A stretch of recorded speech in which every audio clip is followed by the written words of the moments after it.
A city burns as a young man named Derek gets his call to action. His ally, Sylvie, lays out the high-stakes rescue mission. Derek casually dismisses her warnings with a drink. He leaps from the building, ready for another day at the office. He lands with a smirk, reminding her he's the hero here.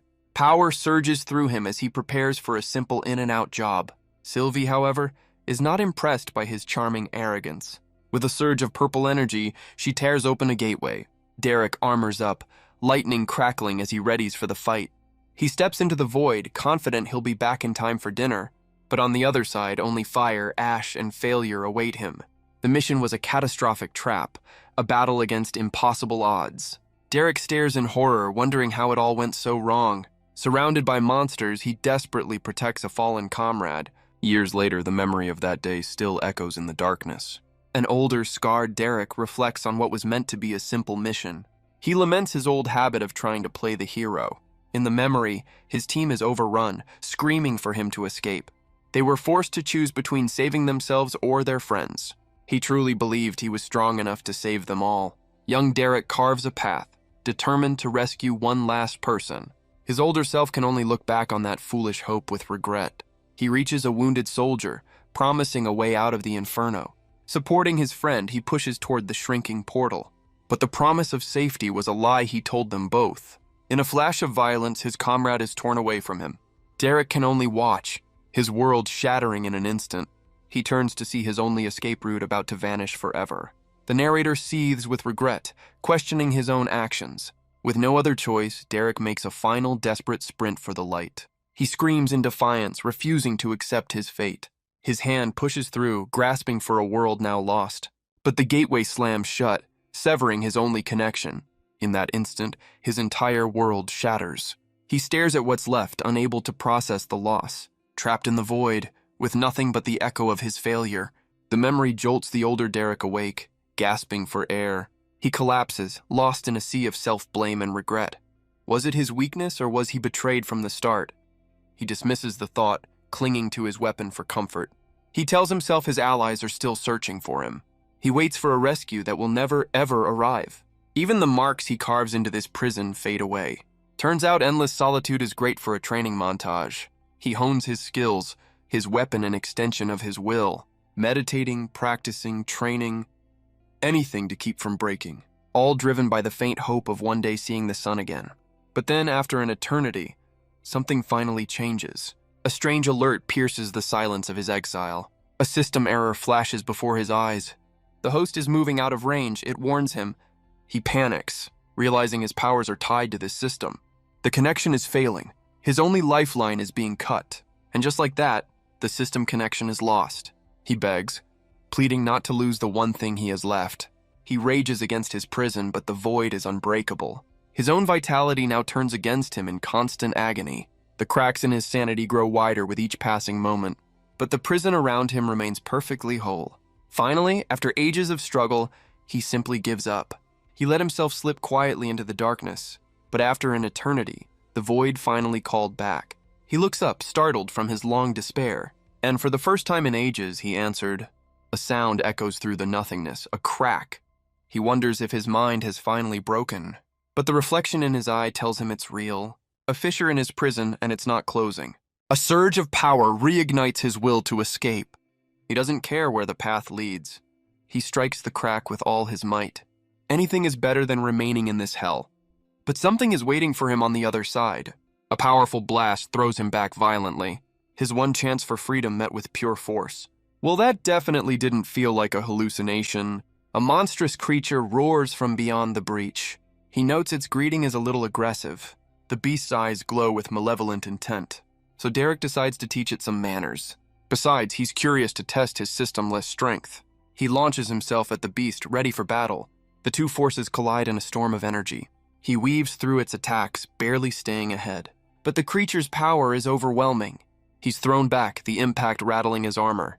The monster looms over him, victorious for now. Okay, now he's pretty sure this isn't a dream. He notices something he hasn't seen in ages. For the first time in forever, he's bleeding. He decides to go all in, 100%. The pain clears his mind, reminding him he's alive. The beast prepares another devastating energy attack. But Derek plants his feet, ready for a counter. After decades of being trapped, he's not backing down. The monster roars, unimpressed by his defiance. It unleashes a torrent of energy, a final desperate move. Derek flies straight into the heart of the blast. He has surpassed his limits long ago. The two forces meet in a cataclysmic explosion. He screams a challenge: kill him or get out of his way. With a final push, he slices through the attack. He uses the debris as stepping stones to his target. Looks like the old Derek is back in business. And with one final strike, he finds his way out. He soars past the beast, leaving it behind in the void. He laughs, finally seeing the sun once more. After an eternity of darkness, he is finally free. But a short while earlier, in this very forest, a young boy realizes he's wandered too far from home. His panic leads to a misstep, and he tumbles down a cliff. He lands hard, bruised, and terrified. He finds himself trapped at the bottom of the ravine. And of course, he's not alone down there. The boy can only scream as the beast closes in. He scrambles backward, his foot slipping on the loose rock. The creature lunges, its claws ready to strike.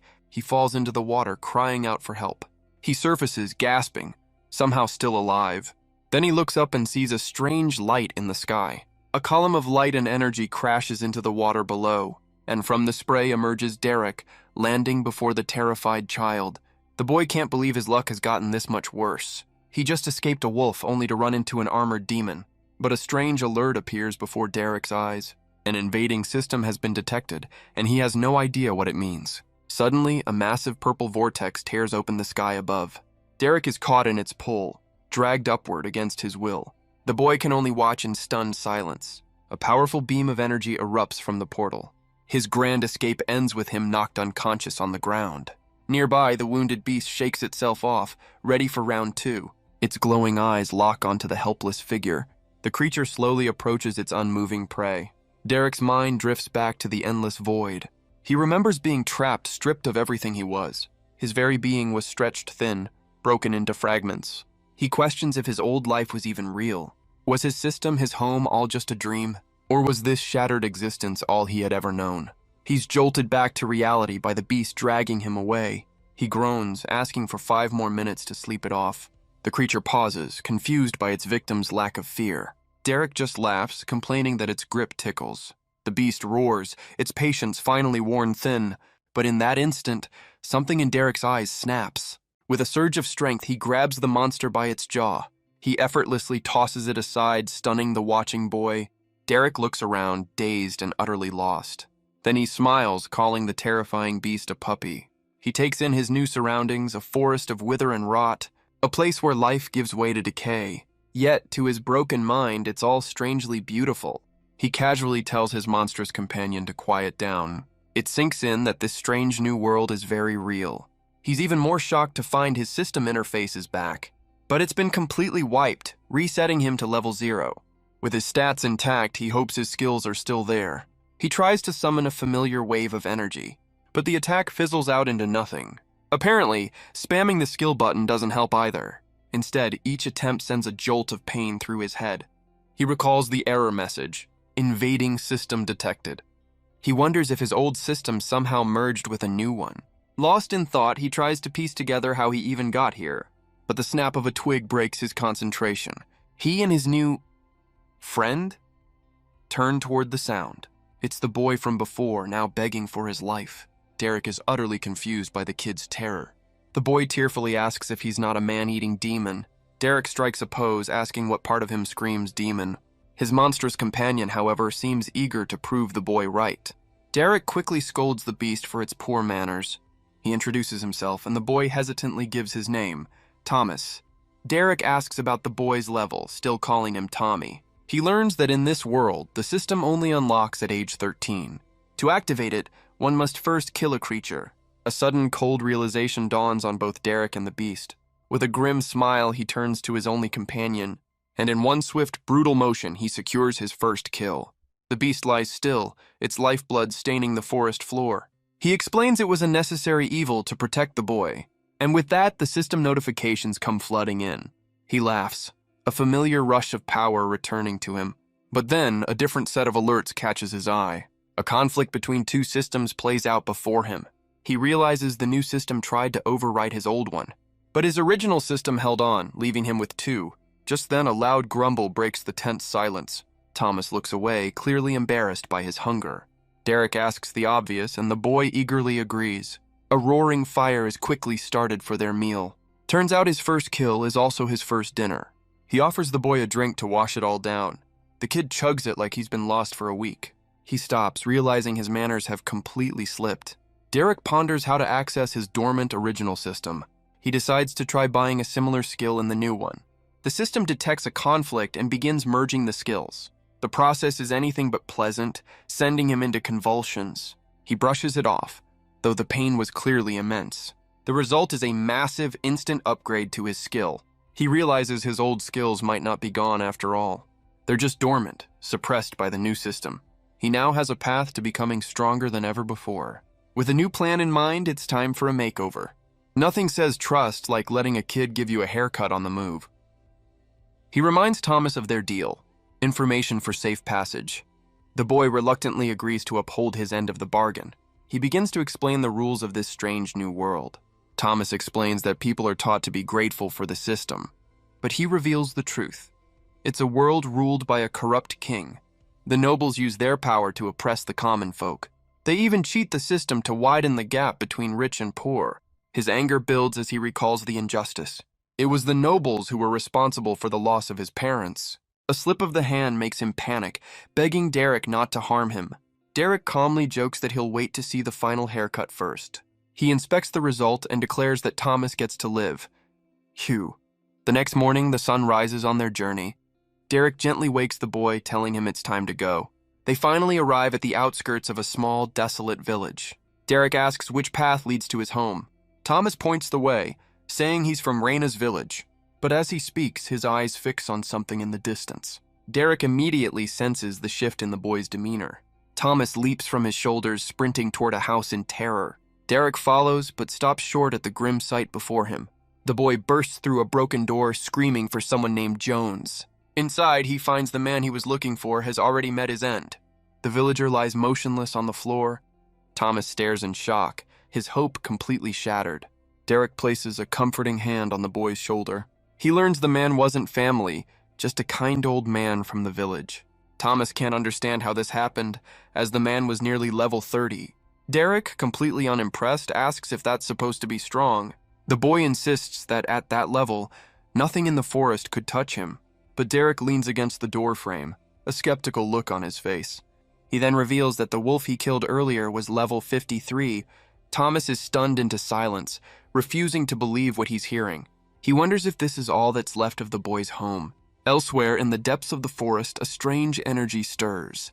A glowing green orb pulses with an unnatural power. It soon attracts the attention of a corrupted forest beast. The wolf cautiously approaches the strange source of magic. Its wounds suggest it's already been in a desperate fight for its life. It lunges, driven by instinct and hunger. But a skeletal figure erupts from the shadows to defend the orb. With a single brutal strike, it smashes the wolf to the ground. The very air seems to shudder from the display of dark power. The skeletal creature seems to relish its easy victory.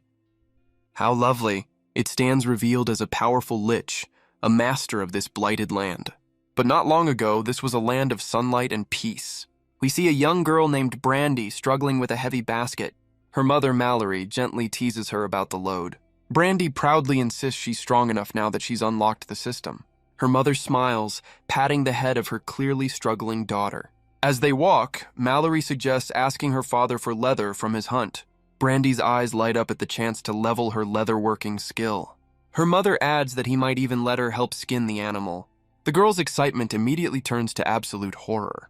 She realizes what being a leatherworker actually entails. We flash back 2 weeks to the day she was to unlock her system. Her father, Travis, presents her with her very first monster to kill, a level 10 fluffy fox. I'm sure this won't be traumatizing at all. The deed is done, leaving the girl heartbroken and full of regret. Her mother consoles her, admitting her father could have picked a less adorable target, but their conversation is cut short by a sudden shared glance of terror. Travis bursts back into the village, wounded and shouting a warning. He tells them to run, screaming that the village is under attack. Brandy rushes to her father's side, but he cuts her off. He tells her to trust her mother, his eyes filled with grim resolve. Travis turns to face the burning village, ordering his family to flee. With a final farewell, he sends them away to safety. The entire village is engulfed in flames, a grim backdrop to their escape. Brandy asks if her father will be all right, her voice trembling. Mallory forces a smile, promising that he and the chief are strong. They meet up with other survivors, led by the village chief. The chief rallies the group, confident they can reach the next village. Mallory holds her daughter close, trying to offer a final word of comfort. But her words are cut short by a monstrous foot slamming into the earth. The chief's confident expression instantly turns to one of pure dread. A massive, corrupted beast looms over him, its eyes glowing with hate. He's immediately taken down, proving his earlier speech was a bit premature. Mallory and the others can only watch in horror as their leader falls. Brandy is frozen in place, her world collapsing around her.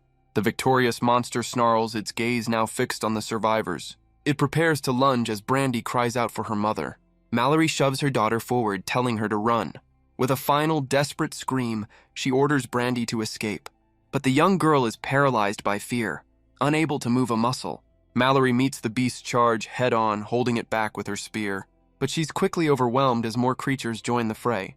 Pinned to the ground, her only thought is of her daughter's safety. She resolves to hold them off just long enough for Brandy to escape. Brandy finally breaks free, running blindly through the forest with tears in her eyes. Her desperate flight ends as she collides with an armored figure. A voice from the shadows calmly asks if they need any help. It's Derek with Thomas, who yells that of course they need help. Our hero's timing is, as always, impeccable. Brandy looks up, her face stained with tears, and begs for their aid. Brandy clings to him, desperately pleading for his help. She begs him not to let her mother die. Derek calmly agrees with a simple, almost bored, "Okay." He casually flicks a finger, sending a bolt of energy forward. The blast instantly dispatches the beast attacking Mallory. She can only stare in shock as the threat completely vanishes.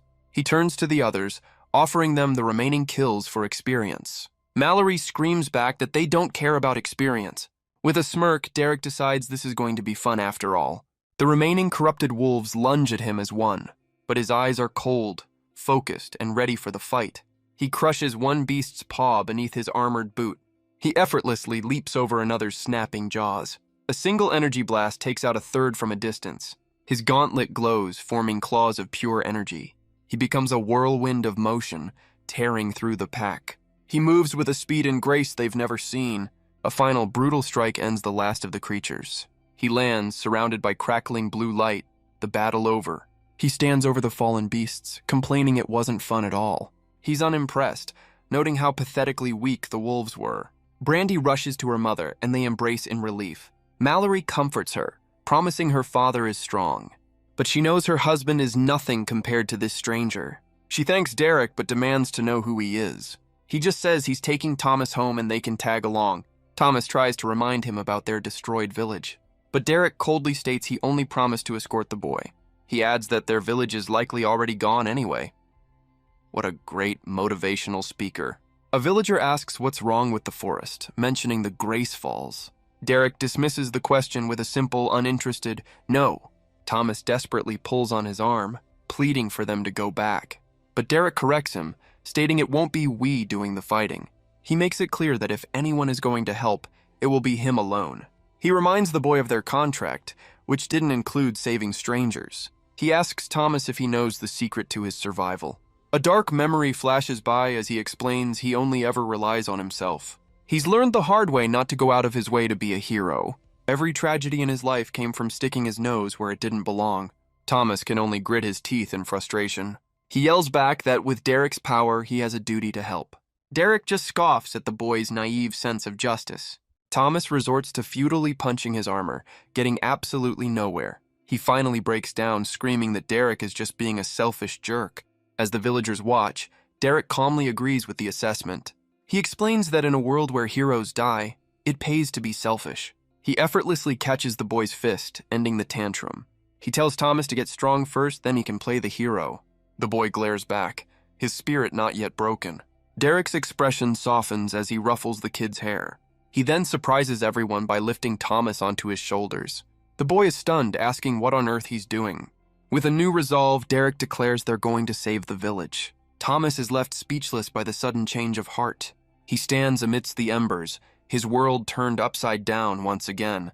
Meanwhile, Brandy's father, Travis, faces a monstrous, corrupted bear. He plants his spear, his eyes glowing as he prepares for battle. The beast roars, its own eyes burning with corrupted energy. Travis meets its charge head-on, a shockwave erupting from the impact. He holds his ground, a lone defender against overwhelming power. Derek leads Thomas through the smoldering ruins of the village. He wanted the boy to see the grim reality of this world firsthand, a harsh lesson on what happens when you aren't strong enough. This was never a rescue mission, it was a recovery. Suddenly, Derek holds the boy back, sensing something ahead. A faint groan echoes from beneath the rubble of a collapsed building. His eyes narrow, focusing on the source of the sound. A survivor, the village chief, struggles to free himself from the debris. Thomas immediately sprints forward, ignoring Derek's warning. The chief is shocked to see him, warning him of the danger. But his gaze falls on the body of Brandy's fallen father. He laments that the man fought bravely, but his wounds are fatal. In fact, it seems no one from the village will survive. The chief desperately asks for a healer, knowing it's a futile hope. Derek considers his options, recalling a rare potion he possesses, but his cynical nature takes over. He refuses to play the hero. He won't save the man, but he can offer something else. He steps away, giving the family a moment for their goodbyes. Mallory can only watch in utter disbelief and sorrow. She clings to her husband, pleading for him to stay with them. With his last strength, Travis reaches for his daughter. He tells her to be strong and that he loves her. And with that, the light fades from his eyes forever. Brandy is left kneeling in the dust, her world shattered. Her mother's grief-stricken cry echoes through the ruins. Sometime later, they've left the burning village behind them. Derek states the obvious. It's time to get moving. But Thomas is still reeling from the loss he just witnessed. Derek offers some questionable comfort, telling him he'll get used to it. The chief grabs his arm, furious at his callous words. He demands to know who Derek is and what he wants. The chief questions why he should trust Thomas with a complete stranger. Derek remains silent, his expression cold and unbothered. But Thomas steps forward, surprisingly taking Derek's side. He explains that he understands loss all too well. He admits he's almost jealous they got to say goodbye. A memory shows a much younger Thomas, waiting for parents who would never return. The small group of survivors continues their journey away from the ruins. Derek decides it's a good time to check his system notifications. He sees he's reached level 10 and can now choose a class. But as he scrolls through the options, his eyes widen in shock. These choices are far more powerful than anything he expected. The first is Shadow Brawler, a rare and deadly class. Next is Chaos Glaive, an epic class of pure destruction. Then Eternal Guardian, another epic class born from flame.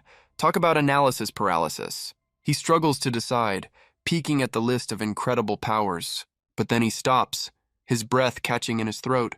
He looks back at the chief, a cold sweat breaking out. He trembles, staring at a final hidden option on the screen. Champion of the Void, an epic class born from his own personal hell.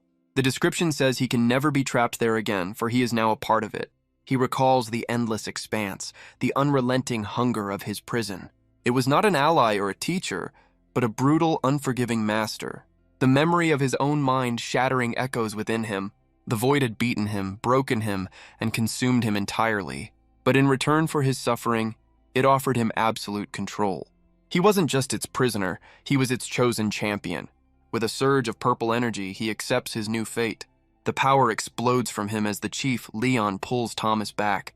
They can only watch as Derek is consumed by the chaotic energy of the void.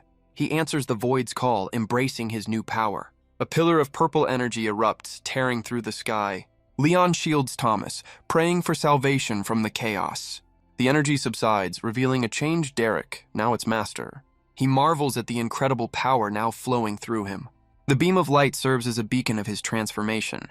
Thomas and Leon can only stare, unable to believe their eyes. Elsewhere, the survivors are startled by the sudden disturbance. The energy slams back to Earth, leveling what little remains. Derek looks up, realizing his new class came with a +1. From the energy, a monstrous void beast begins to form. He can't help but be impressed by the dramatic entrance. Leon turns to Thomas, demanding to know where he found this man. Mallory and Brandy can only watch, lost and confused. Derek is ecstatic, realizing he gets his very own summon. The beast crashes down, its sheer presence shaking the ground. He decides to name it Asher, which seems to get a reaction. He notes it's a bit smaller than the last one he fought, but it'll do. The others watch in terror, questioning Derek's sanity. But Leon realizes with dawning horror that Derek can control it. He immediately tries to teach his new pet to sit. Good luck with that. The beast responds by slamming him violently into the ground.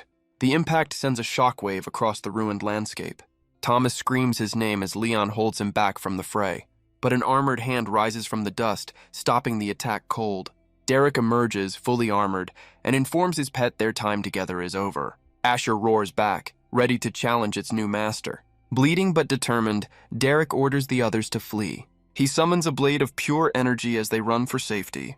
His skill fails to identify the beast, confirming it's not from this world. He recalls the last beast, realizing this one is on a whole other level. With no room for error, he rockets forward in a blur of purple energy. He dives toward his new pet, ready to teach it some obedience. The beast lunges with snapping jaws, meeting his charge with pure aggression.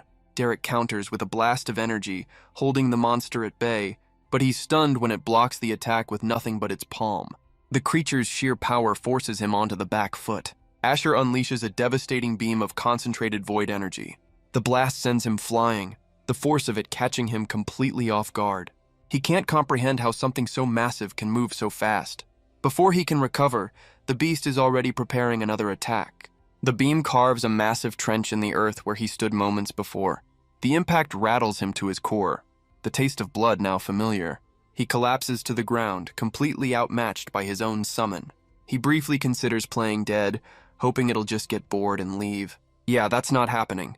The beast begins a relentless, brutal assault. A system alert flashes as his health plummets into the danger zone. He activates his meditation skill, desperately trying to find an opening. With a surge of adrenaline, he pushes back, his blade glowing with power. But Asher simply catches the weapon in its teeth and shatters it. It swats him aside like an insect, his health dropping with every blow. Each strike is a hammer blow, pushing him closer and closer to the edge. From the sidelines, Thomas can only watch in tears as his protector is broken. Leon urges the others to flee, knowing there's nothing they can do to help. Asher gathers energy for a final, decisive strike. Derek can only watch, knowing he's too slow to dodge this one. He realizes his regeneration skills can't possibly keep up with the damage. His health bar drains away, ticking down toward his inevitable end. The pressure becomes unbearable, his armor beginning to crack and shatter. But through the pain and chaos, his eyes lock onto a single point of focus. He dumps his points into a new skill, triggering a system merge. The process is excruciating, a scream tearing from his throat. But it allows him to dodge Asher's devastating ground slam. The merge is a success, instantly maxing out his new skill. His pet does not seem pleased by this sudden turn of events. With his weapon mastery upgraded, the very ground cracks with his power. He's back in the fight, now a blur of blue and purple energy. Derek soars through the air, a new spear of light in his hands. His eyes glow with renewed focus, the pain forgotten. He meets the beast's claws head-on, a desperate struggle for dominance. He pushes forward, pouring every ounce of strength into the attack. But his blade stops dead, unable to pierce the monster's hide. He realizes the void is simply nullifying his power. How rude. So he decides it's time to fight void with void. He channels the very essence of his prison into his weapon. The two forces collide, master and summon in a final brutal contest. The resulting blast tears through Asher's defenses. Derek is thrown back by the sheer force of his own attack. He lands perfectly, the battle finally at its end. With a weary breath, he admits that was actually fun. He stands victorious over his fallen pet as the sun begins to set. The system rewards him handsomely for taming his new friend. Elsewhere, a knock echoes in a lavishly decorated room. An attendant enters bearing urgent news for his mistress. A report from the crown details a void beast's energy signature. A red-haired woman finds the news of a dimensional monster. Interesting. With a cold expression, she gives a simple order. Send a hunter. Meanwhile, the weary villagers continue their trek through the forest. A woman looks back, her eyes widening in disbelief. Leon and the children have returned, battered but alive. The survivors reunite, their relief quickly turning to questions. But Leon can't bring himself to speak the grim truth. He clenches his jaw, the weight of his failure crushing him. A single tear escapes, a silent testament to their losses. Derek steps forward, delivering the harsh reality of their situation. The remaining villagers can only stare in stunned silence. Leon stands over the fallen, blaming himself for their fate. But Thomas sprints past, his eyes fixed on a familiar face. He throws his arms around Derek, relieved his protector is alive. The boy quickly pulls back, flustered but undeniably happy. Derek then turns to Mallory and Brandy, his tone softening. He reveals he saved her husband's body for a proper burial. Mallory is stunned by this unexpected act of kindness. She offers a heartfelt thank you, a small light in her grief. He simply nods, his stoic mask firmly back in place. That night, the survivors make camp under a full moon. They're warned to stay close to the fire as the forest is not safe. Leon keeps watch, the weight of leadership heavy on his shoulders. His eyes burn with a quiet, grim determination. Nearby, Thomas finally asks the question on everyone's mind. Derek downplays the fight, claiming the beast just got bored and left. Thomas finds this hard to believe, given the terrifying legends. But the reality of the battle was far more intense. Mallory backs the boy up, noting such a feat is unheard of. Derek just shrugs it off, suggesting he got lucky with a weak summon. He vows not to use that skill again, a clear understatement of the cost. He dismisses the legends as overrated, much to the others' disbelief. The next morning, Mallory rallies the survivors to continue their journey. With the sun rising, they set off toward the next village. But a small hand tugs on his, breaking his concentration. It's Brandy, who asks if she can have some of the animals. She explains she overheard him talking about the creatures in his bracelet. Derek agrees, pulling a rabbit from his inventory with a flash of light. He hands it over, promising the larger ones later as she thanks him. He asks why she wants them, and she clutches the offering with a sad look. A memory flashes by of her father, teaching her about the forest. She tearfully explains she chose leatherworking to make armor for the village. The memory of her father's proud, smiling face lingers. She wants to ensure no one else ever gets hurt again. Derek's resolve softens, and he tells her she can have them all. Elsewhere, a pompous guard taps his fingers, bored and annoyed. He complains about being stuck in this town without even a scented bath. The horror. He looks down at the survivors, refusing them entry without proper papers. Mallory, enraged, tells him to go find someone named Raina. The guard just smirks, enjoying the power trip a little too much. A villager turns to Leon, begging their former chief to intervene. But Leon is broken, questioning if he can even call himself a chief anymore. Brandy steps forward, pleading with the guard that they have lost everything. He smugly denies them entry, citing something called the Gracefall Decree. But Derek steps forward, his eyes glowing with a dangerous light. He asks who, exactly, would enforce that decree if he decided to break it. Mallory watches in alarm, realizing Derek is about to cross a line. The guard welcomes the challenge, eager for a fight to break his boredom. But Mallory grabs Derek's arm, warning him that killing a noble will only bring more trouble. The guard scoffs, disappointed that common sense has ruined his fun. The gates begin to close, shutting them out for good. But a new voice from inside demands to know what's happening. Two figures emerge. A noble named Wallace Gracefall and the village chief, Raina. Raina recognizes Mallory, asking why they're here after reports of smoke. Learning their village is gone, she offers her sincere condolences and welcomes them in. Raina puts the noble in his place, declaring the survivors are now under her protection. With a word of thanks, Mallory leads her people into their new temporary home. But Raina offers a quiet warning. The monsters in this town wear armor, not fur. She glances back at Leon, whose spirit seems to have been left in the ashes of his village. Wallace, the noble, is furious that his authority has been so openly challenged. Raina calmly tells him to finish his business and get out of her village. He threatens to crush them all, trying to intimidate her by mentioning her father. But the mention of family seems to be a sore spot for him too, as he quickly backs down. Derek watches them go, his contract with Thomas now officially complete. He tells himself he's only staying to gather information. "Sure you are, buddy," Raina calls out, offering him sanctuary within the village walls. Caught off guard by the kindness, Derek agrees to stay a while longer. But as he steps forward, a wave of unseen power washes over Raina. She breaks into a cold sweat, wondering what kind of aura this stranger possesses. Elsewhere, an elderly couple waits anxiously for Raina's return. The woman, Delilah, paces the floor, her patience worn thin. She snaps at her husband, unable to rest while her grandson, Thomas, is missing. The sound of the door opening finally breaks the tense silence. Delilah turns, demanding to know what could have possibly taken so long. But her words die in her throat as she sees who has returned with Raina. Thomas sprints into the room, his voice filled with pure joy. His grandmother rushes to meet him, her own tears finally falling. The boy closes his eyes, safe in her arms at last. The family is finally reunited, a small moment of peace in the chaos. Raina smiles, asking if this was important enough to wait for. Derek and Thomas share a quiet, knowing look, their journey together at an end. As the family catches up, Derek watches on, a silent observer. Soon, the leaders gather to discuss the grim reality of their situation. Raina turns to Derek, acknowledging that he is the reason anyone survived. She bows her head, offering him the village's eternal gratitude. Thomas is finally reunited with his grandparents, enjoying a rare moment of peace. Derek brushes off the gratitude, telling them to drop the formalities. But Raina insists, stating it is a chief's duty to protect her people. Her tone shifts, her expression hardening as she gets down to business. She makes it clear that if he's expecting payment, they have nothing to offer. The village's resources are already stretched to their absolute limit. Especially with parasites like the noble Wallace draining what little they have. Derek just smirks, questioning if she really thinks he's here for money. He explains that Thomas already paid him back by helping him first. He then shifts the focus to the real issue, the corrupted forest. Raina leans in, demanding to know what he's learned about the threat. Derek reveals he has a theory, based on his own world's system. He tells them they're likely dealing with a dungeon break. He begins to explain the nature of dungeons, the lifeblood of the system. They are sources of immense power, treasure, and incredible danger. Each one is a self-contained world, a trial for those brave enough to enter.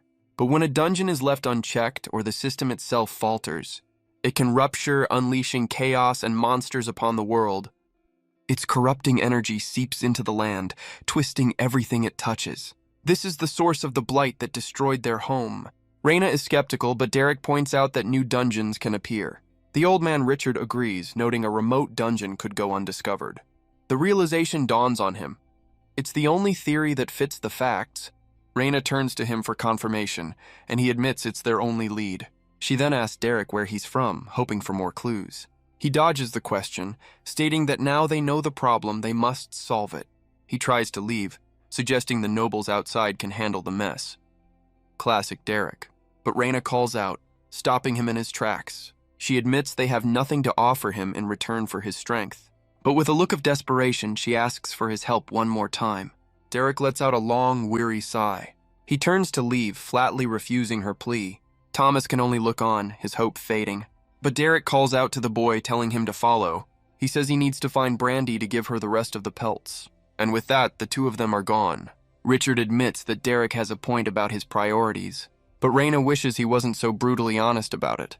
She turns to Leon, asking for his assessment of the stranger. She needs to know if this man is an ally or a threat. Leon considers the question, his expression grim. He admits he can't figure Derek out at all. Raina leans in, sensing there's something more. He adds the small detail that the man can summon the void. You know, casually. Meanwhile, Derek and Thomas walk through the village streets. He asks the boy where they might find the young leather worker. A sudden shout from a nearby alley catches their attention. They find Brandy struggling with a noblewoman over a large pelt. The woman easily rips it from her grasp with a smug smile. She taunts the fallen girl, daring her to retaliate. It seems bullying children is a popular pastime for the local elite, but her victory lap is cut short as she bumps into Derek. Her arrogant expression instantly melts into pure terror. His eyes glow with a familiar, dangerous light. A sword slams into the ground as Wallace arrives on the scene. He demands justice, furious that a commoner dared to touch one of his own. He threatens Raina, telling her to step aside or face the consequences. But Raina stands her ground, refusing to allow a fight in her village. She can't believe Derek is already causing this much trouble. She realizes Leon's warning about him was an understatement. Thomas tries to comfort Brandy as she clutches the stolen pelt. Wallace accepts the challenge, ready to put the commoner in his place. But Derek effortlessly catches his wrist, stopping the attack cold. He tosses the noble aside, telling him to take the woman and go. Derek announces to the crowd that he was leaving anyway. Thomas is stunned, unable to believe Derek is abandoning them. But Derek looks back with a smile, promising he'll return. He hands Thomas the clippers, telling him to practice while he's gone. With a final warning not to unlock his system, Derek walks away. Wallace gets to his feet, furious and not ready to let it go. But Derek cuts him off, surrounded by the noble's defeated guards. He gets close, making sure his next words are perfectly understood. If Wallace ever harms anyone from this village, Derek will kill him. The noble's men can only stare, paralyzed by his sheer presence. The villagers watch him go, a mix of awe and terror in their eyes. An aura of purple energy surrounds him, a testament to his power. Wallace, seething, orders one of his men to follow him. Derek walks into the forest, recalling an achievement Thomas mentioned. He knows he needs a high-level kill, and a hunter stalks him from the trees. The hunter draws his bow, knocking 3 arrows at once. He takes aim, confident his peasant target won't know what hit him. But Derek catches the arrows between 2 fingers without even turning around. He checks his system, realizing he needs to find a monster over level 112. His status screen shows he's only level 11, but with plenty of points to spend. His eyes narrow as the arrow flies toward his head. He reveals he's known about his tail for over an hour. He finally distributes his points, and the arrow bounces off harmlessly. The system rewards him with 2 new achievements, Jack of All and Meat Shield. He's thrilled to see he's also been granted 2 free skills. The hunter can only stare in disbelief as his attack completely fails. The hunter is stunned, unable to process how he could have missed. He dismisses it, assuming his target is just an oblivious fool. He lets another arrow fly, this one powered by pure confidence. But Derek casually deflects it, without even breaking his stride. He finally turns, asking if the hunter minds, as he's a bit busy. The assassin can only stammer, his world completely upended. With his cover blown, he plants his feet, preparing to flee. He makes a desperate leap for the safety of the trees. He bounds through the forest, wondering what kind of monster he's chasing. He lands, hoping he's finally managed to lose his pursuer. But Derek is already there, still debating his skill choices. The hunter scrambles away, his escape turning into a frantic chase. Derek keeps pace effortlessly, continuing his monologue on skill trees. The hunter grabs a branch, trying to put some distance between them. He lands, ready to make a final, desperate stand. He unleashes a volley of arrows, a last-ditch effort. Derek just stands there, mocking him for shouting his attack name. The arrows slam into the tree, creating a massive explosion. The hunter catches his breath, hoping the attack finally landed. He stares into the smoke, praying his target is gone.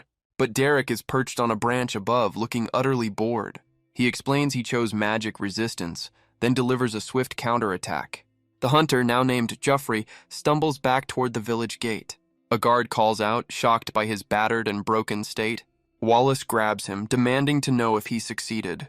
Geoffrey admits with his last breath that he couldn't even scratch him. Wallace's arrogant smirk melts into pure, unadulterated rage. He orders his men to pack their things and return to the capital. One of his soldiers asks if they are actually fleeing. Wallace corrects him with grim resolve. They're getting reinforcements. With his new mission clear, Derek tests out one of his new skills. He spends his time identifying rocks and trees, grinding experience. But his practice is interrupted by an unexpected forest creature. A level 54 horned rabbit. Adorable yet surprisingly powerful. Derek crouches down, asking what it's doing in such a dangerous place. The rabbit just stares back, completely unimpressed by the conversation. He smiles, admitting he wouldn't harm it even if it met his level requirement. His kindness is immediately repaid with a horn to the face. Derek dodges, surprised by the fluffy creature's sudden aggression. He stumbles back, wondering what just happened.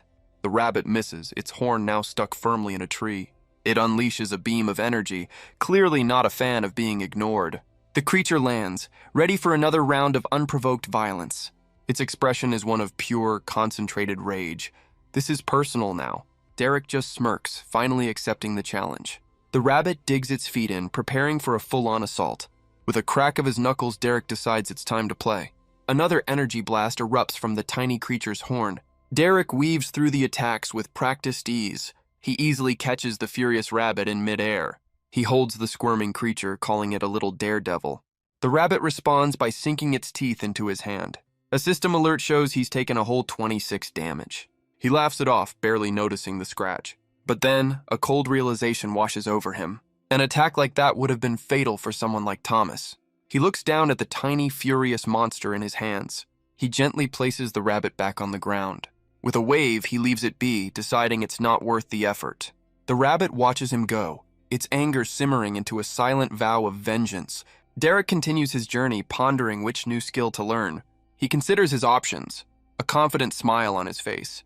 The system offers him 3 restorative skills to choose from.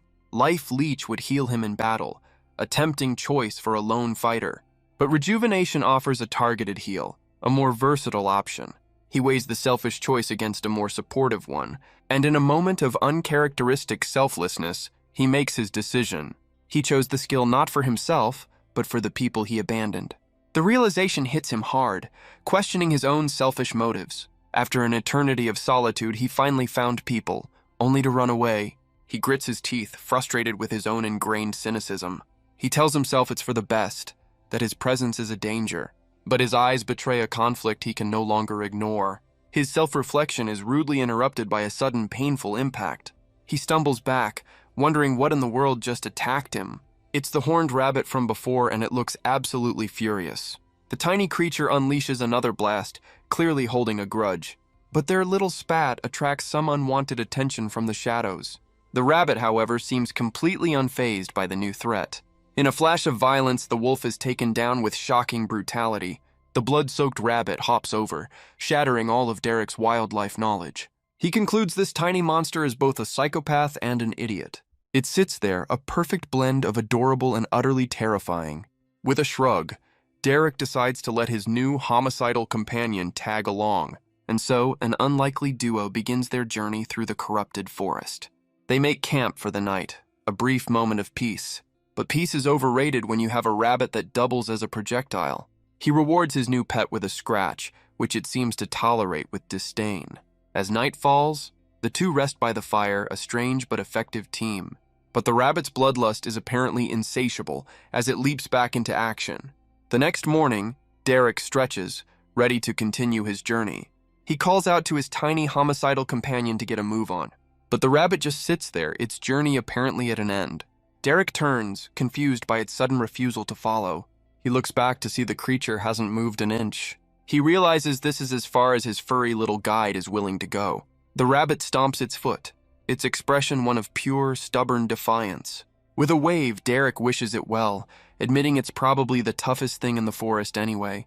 He accepts that their strange partnership was bound to end eventually. He tries to calm himself, pushing down the familiar feeling of being alone. A vision of the void reminds him that this solitude is a choice. He walks on, telling himself he is alone because he chooses to be. Deeper in the forest, a strange green orb pulses with corrupting energy. Derek spots the source of the blight and uses his identify skill. It's a level 100 dungeon, and it's in a state of extreme overflow. He knows he could find his target inside, but the risk is too great. The fear of being trapped again is more than enough to deter him. He decides to head back, hoping the nobles are gone by now. Calling the whole trip a waste, he turns to leave, but a monstrous ghoul erupts from the ground, blocking his path. Derek just smirks, offering a casual greeting to the undead horror. He identifies it as a level 115 acidic ghoul, exactly what he needed. He's been holding in his frustration for far too long.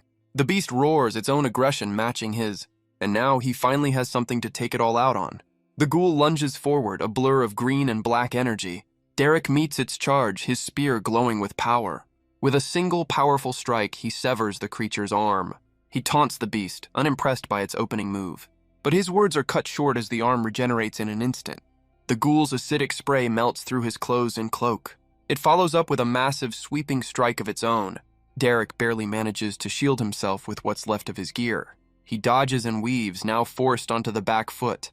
He slides back, admitting the creature is tougher than he thought. But his expression hardens with a cold, familiar resolve. He summons his armor, deciding it's time to stop holding back. With a surge of power, he leaps in for a devastating counterattack. He moves like a blur, parrying the monster's furious strikes. The two forces meet, his spear holding back the ghoul's arm. He grits his teeth, refusing to give a single inch of ground. His eyes glow with void energy as he prepares his own attack. He unleashes a powerful beam of purple light directly at the beast. The blast slams into the ghoul's chest in a direct hit, but the monster retaliates, bringing its massive claw down upon him. Derek scoffs, unimpressed by its supposed high level. The acid melts his armor away, leaving him exposed once more. He questions if this is truly what passes for strength in this world. He channels his own power, the void answering his silent call. With a manic grin, he tells the beast not to make him laugh. The ghoul roars back, its tongue lashing out to meet his energy. The two powers collide in a cataclysmic explosion of purple light. The very forest is torn apart by the sheer force of the blast. Derek stands victorious as the system alerts come flooding in. He's gained multiple levels and a shiny new achievement. He stands alone in the wreckage, the battle finally over. The ground sizzles with acid, a final reminder of the fight. He sits down, lamenting the sorry state of his armor. He stores it away, unsure when he'll ever get it repaired. He removes his ruined shirt, regretting his lack of a travel wardrobe. He pulls out a spare tunic, clearly not a fan of the local fashion. 2 weeks pass in Raina's village since Derek's departure. Thomas concentrates, putting the finishing touches on his work. With a final swipe, he declares his masterpiece complete. He holds up the clippers Derek left him, a tool of his new trade. His first customer inspects the creative results in the mirror. He loves it, and Thomas is officially the village's new barber. He offers his services to Brandy, who seems less than thrilled. She gives him a look that could curdle milk, a clear and definite no. Thomas wisely decides to drop the subject immediately. He notices Brandy's mood and asks if something is wrong. She admits she's run out of the materials Derek provided. She's practiced all she can and needs more hides to continue. Thomas sympathizes, hoping Derek returns for his own big day. Brandy recalls his grandfather's attempt to help him unlock his system, but Thomas explains he's waiting for Derek just like he promised. He has faith his friend will find him the perfect first kill. Elsewhere, a cloaked figure arrives at the ruins of Leon's village. They step into the desolate remains of the settlement. A hand touches the ground, sensing the lingering void energy. The hunter confirms a void beast was here, just as the report said, but they also sense a second unfamiliar power signature. The trail of energy is faint but still traceable. It leads directly toward Raina's village, and the hunt begins. Meanwhile, Derek makes his way back from the dungeon's entrance. He knows clearing that place will be a monumental task, but he stops short, a look of surprise on his face. A familiar furry face is waiting for him on the path. The horned rabbit thumps its foot, its expression unchangingly furious. Derek can't help but smile at his tiny, homicidal stalker. He asks if its persistence is a sign of affection, or if it's just trying to kill him, which it immediately confirms. Derek scolds the creature, reminding it of his promise to Thomas. He warns that if it doesn't behave, it'll be the one on the menu. The tiny monster finally seems to understand the gravity of the situation. He lays down the law. It can tag along, but it's not welcome in the village. The rabbit's demonic glare suggests it doesn't take orders well. Derek lets out a sigh, clearly regretting this entire interaction. He sets it down, deciding to just get on with it. With a simple command, he leads his new homicidal shadow onward. He decides it's time to give his new companion a proper name. The creature seems surprisingly pleased by the idea. He cycles through a few generic names while they rest, but none of them seem to fit its unique personality. A personality that involves taking down monsters 5 levels above it. He tries a few more creative options, but nothing sticks. Then, in a flash of inspiration, he finds the perfect name. He kneels down, ready to make it official. He names it Sylvie, a ghost from a life he can barely remember. With a new name and a new purpose, they continue their journey. A week later, they finally approach the village. Derek tells Sylvie this is where they part ways, holding a small creature. He explains that her particular brand of chaos isn't welcome inside. He promises to return in a few days, leaving her to wait. He offers her a parting gift, which she eyes with murderous intent. Derek has a rare moment of sentimentality with the tiny creature, which Sylvie immediately interrupts with a violent headbutt. He yells at the tiny psychopath as a tree comes crashing down. He holds up the level 50 chipmunk, now designated as Thomas's first kill. Finally free of his furry stalker, he waves to the guard on the wall. The guard calls out, demanding to know who approaches the gate. Derek tells him not to bother, preparing for a more dramatic entrance. He leaps over the wall in a single bound, stunning the guard. He lands perfectly on the rampart, much to the guard's surprise. As the man stumbles back, Derek catches his arm to steady him. He even compliments the man's haircut. Thomas's work is getting around. With another effortless leap, he drops down into the village proper. He calls out for Thomas, announcing his triumphant return. The boy skids to a halt, nearly crashing into a villager. He sprints off, his excitement overriding all else. Thomas and Brandy bombard him with updates on their progress. They both eagerly ask about the high-level creature he promised. Derek is overwhelmed by their energy, offering a strained nod. Thomas shoves Brandy aside, declaring his goal to be as strong as Derek. The two kids look up at him, holding their breath in anticipation. He sighs, amused by their endless stream of questions. He offers Brandy a knife and promises more hides for her leather working. He gives her a new goal, reach level 10 for a special project. He then turns to Thomas, asking if he's ready for his own challenge. A small squeak from his bag reveals the special gift he brought back. He tells the boy to meet him tomorrow to finally unlock his system. The two children celebrate, their excitement filling the air. But Derek holds up a finger, adding one final crucial condition. He asks if the village has a tavern. A hero has his priorities. He pushes open the door, ready for a well-deserved drink. He takes a deep breath, savoring the familiar smell of a pub. He walks in, hoping this world at least has decent beer. A small smile crosses his face as he feels right at home. But he bumps into a cloaked figure, caught off guard. As he touches their arm, he feels a familiar, dangerous energy. The hunter's eyes lock on, a targeting reticle confirming his mark. Derek asks who he is, sensing this stranger is no ordinary noble. The hunter reveals Derek is the source of the energy he's been tracking, but he realizes this man is not the void beast he was sent to find. Derek confirms this, and the hunter demands to know why he smells of the void. Annoyed, Derek plays dumb, hoping to avoid another scene. The hunter begins a rapid-fire interrogation, but Derek remains evasive. His patience worn thin, the hunter accuses him of lying. He reaches out, attempting to force an answer from the stranger, but Derek effortlessly catches his wrist, stopping him cold. The two men lock eyes in a silent, tense standoff. The hunter decides to get his answers another way. He activates his identify skill, a wave of data washing over Derek. But the system returns an error, leaving them both stunned. Well, that's embarrassing. Derek breaks the silence, asking if he can finally get that beer. He takes a seat at the bar as the bartender greets him by name. The hunter watches, realizing Derek must be the one who defeated the beast. He slips out the door as Derek orders a drink from the bartender. Bart. Derek breathes a sigh of relief, glad the confrontation is over. But his good mood sours when he realizes he has no money to pay. He offers a high-level pelt instead, and Bart's eyes light up. Just then, another figure steps into the tavern. Derek turns, wondering who could be looking for him now. It's Mallory, who says Brandy sent her with an offer. She invites him to stay with them for dinner as thanks. The two walk through the village, drinks in hand. Mallory asks about the hunter, but Derek brushes it off. She warns him that the man works for a group called the Crown. Derek takes a sip, assuming she means the kingdom's royal forces. But she explains the Crown is a powerful, independent organization. She explains the Crown holds immense power and influence. Only the wealthiest are ever allowed to dine in their halls. And she asks if he knows their most prized delicacy. It's the meat of a void beast. Derek nearly chokes, learning they eat his former pet. Consuming one grants incredible power, a ticket to the elite. He scoffs, assuming there must be weaker ones out there. But she reminds him how rare they are, born from the feared void. A memory of destruction flashes by, a testament to their power. Mallory's gaze is sharp, knowing he understands this all too well.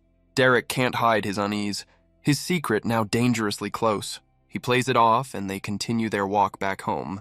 They arrive at the house, filled with the sounds of a family dinner. Derek enjoys a home-cooked meal for the first time in ages. He declares it's the best thing he's eaten in years. After Void Monster jerky, that's not a high bar. Mallory humbly brushes it off, saying her cooking skill is low. Richard agrees, nearly earning a death glare from his wife. Thomas eagerly asks if he's still unlocking his system tomorrow. Derek confirms, as long as his grandparents give their blessing. The boy turns to them and they happily agree. Thomas erupts in celebration, his dream finally within reach. But Derek holds up a finger, adding one final condition. He just wants a warm bath after his long journey. Thomas sprints off, eager to prepare it for him. The adults share a laugh at the boy's boundless energy. Derek looks out the window, his reflection a ghost of his other self. A small poke from Brandy breaks him from his thoughts. She shyly reveals she has a gift for him. She offers a small leather charm, a token of her gratitude. She explains that working on it helped her cope with her father's loss. He accepts the gift, a genuine smile on his face. The house is filled with the warmth of family and conversation. For the first time in an eternity, he doesn't feel alone. It feels as if he's finally truly escaped the void. The next morning, he leaps from the wall with Thomas in tow. The boy clings on for dear life, a mix of terror and excitement. Derek lands perfectly, declaring this a good spot for a life-changing event. He sets the dizzy boy down, a serious look in his eyes. Thomas's face lights up, ready to finally unlock his potential. Derek hands him a finely crafted dagger, a tool for his first trial. He reaches into his bag, ready to reveal the boy's first target. With a smirk, he gives a simple, chilling order. Kill it. Thomas grips the blade, his resolve hardening for the task ahead. A pillar of light erupts as the system officially welcomes its newest user. Derek casually takes back the blade, asking how it feels to level up. The boy is stunned, having just killed a monster over level 50. Derek reveals the dagger is a masterpiece, capable of the impossible. But before they go any further, he has one important question. He knows Thomas wants to leave to grow stronger than this village allows. He admits his own solitude is getting old and asks Thomas to join him. The boy can only stare, unable to believe the offer is real. His mind races with the possibilities of a grand adventure. He tries to play it cool, but his excitement is impossible to hide. Derek smiles but lays down the first of his conditions. Thomas swears to protect his secrets, perhaps a little too dramatically. The second rule, he must learn to rely on himself, not even on Derek. And the third most important rule, absolute, unquestioning obedience. Thomas hesitates, the weight of that final promise sinking in. Derek reassures him he's not evil, just not exactly a good guy either. With his spirit reignited, Thomas accepts, ready for the journey ahead. With a firm handshake, Derek welcomes his new apprentice to the team. Their first training session begins with a simple question about skill points. Derek informs him he's about to lose most of them. So much for creative freedom. Thomas reluctantly follows orders, choosing his first 2 skills. Derek explains these boring skills are the key to survival, but Thomas can't help but feel underwhelmed by his new powers. Derek offers him one last point for something a bit more exciting. The boy wants to be a stealthy warrior, and Derek has the perfect skill in mind. With a single touch, Thomas locks in his choice. Derek then instructs him to dump all his stats into defense. The boy's hope for a piggyback ride is about to be shattered. Derek takes off in a flash, leaving Thomas in the dust. He declares it a race, and the boy's training has officially begun. Back at the house, Thomas collapses, completely exhausted from the run. Meanwhile, the village leaders discuss their grim situation. Raina knows that sending the wrong team would be a death sentence. Derek listens, his expression hardening with grim understanding. She reveals her plan, but he questions if it's nearly enough. He then reveals the dungeon he found is a staggering level 100. The news sends a wave of shock and disbelief through the room. Leon realizes their silver-ranked adventurers would be walking to their doom. They'll need gold-ranked heroes, and Derek asks for a map of the area. Thomas, ever the eager apprentice, sprints to retrieve it. Raina lays out the map, explaining the known dungeon locations. A close-up reveals the details of a much weaker level 25 dungeon. Derek points to the forest, pinpointing the source of the corruption. He asks for permission to add his findings to their map. He marks the new threat, then asks to make a copy for himself. As he hands the copy over, he asks Raina a pointed question. He calls her out on her low level, and she explains it's due to her rare class. She explains her duties as chief leave no time for leveling up. Besides, their village's weapons are no match for stronger creatures. A close-up reveals a chipped and worn blade, a relic of past battles. But Derek tosses her a new sword, catching her completely off guard. He invites her to train with him and Thomas, much to the boy's surprise. If she agrees, the blade is hers to keep. A pretty sweet deal. She inspects the weapon, stunned by its incredible quality. With a nod of grim determination, she accepts his offer. Derek heads off, announcing he's going to see his new best friend, the bartender. Elsewhere, Wallace begs his father for reinforcements. But his father is unimpressed, questioning his son's petty crusade. He brings up the village's request for adventurers to solve a problem Wallace failed to handle. He refuses to be embarrassed again, ordering his son to fix his own mess. Wallace tries to argue, but his protest is cut short. With a single word, his father dismisses him from the room. Wallace can only grit his teeth, his pride completely shattered. He turns to leave, his humiliation burning with every step. But he stops, vowing that he will, in fact, deal with them.